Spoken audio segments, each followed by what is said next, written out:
Hi everyone, welcome to my third daily edition. In this daily edition, I'm going to be talking about data cleansing as well as the processes behind it, why it's important, as well as some examples on how I can use it onto my business model, web service. So let's start with how we cleanse data. The definition of data cleansing can be defined as basically analyzing, organizing, and making data easy to use. Now, this includes, for example, sorting secondary data from primary sources, as well as analyzing and basically trying simplifying data down as much as possible so that it's easier to understand, easier to organize, and easier to categorize. Now, the purpose of data cleansing is very niche because it's essentially the same thing as organizing data, but we don't just organize data, we also simplify and analyze it so that we take the main points. So in my opinion, data cleansing is just like note-taking. We take the main points, the main ideas, the key points, the key words, as well as the most important factors of what we're reading, as in the data, and then we put it into a column, and that is the process of data cleansing. Next is going to be the importance of data cleansing, specifically in the creative industries, which is my industry, and the industry that I work in general. Alright, so let's start. The importance.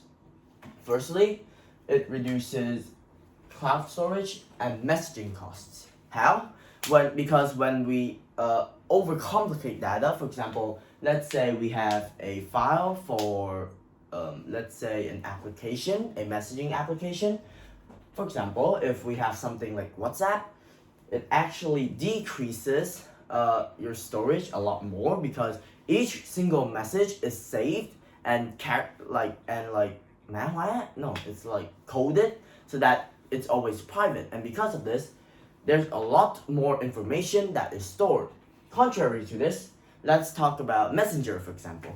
When we switch devices, unlike WhatsApp, it requires us to have a PIN, like a password of some sort, in order to access our own messages.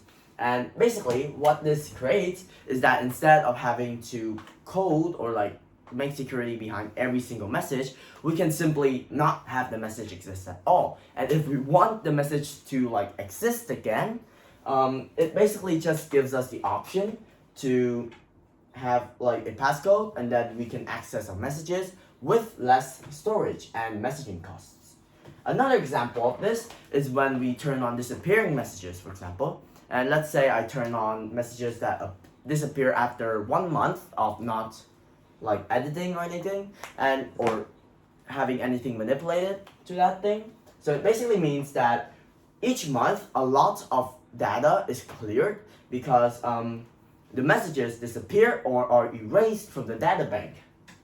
And that's a form of data cleansing. So this is why data cleansing is important, specifically as an example in our daily lives through texting.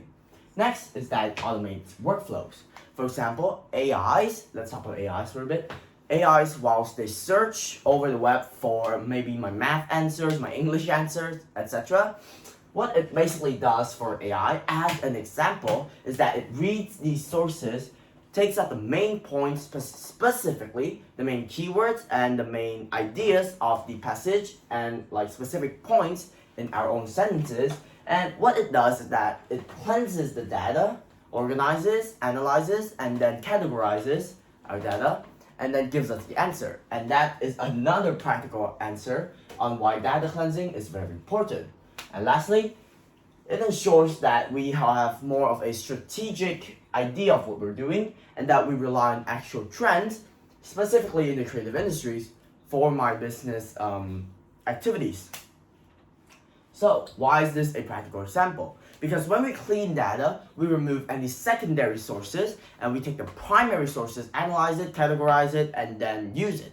And what this does is essentially gives us a very structured understanding of the data we're doing, and we already have all the unnecessary or unimportant parts of the data thrown out, I believe. So that's how businesses in my industry, specifically web service, can understand more trends practically through data cleansing. So those were the 3 examples that I included in today's DE3. Thank you for listening and have a great day.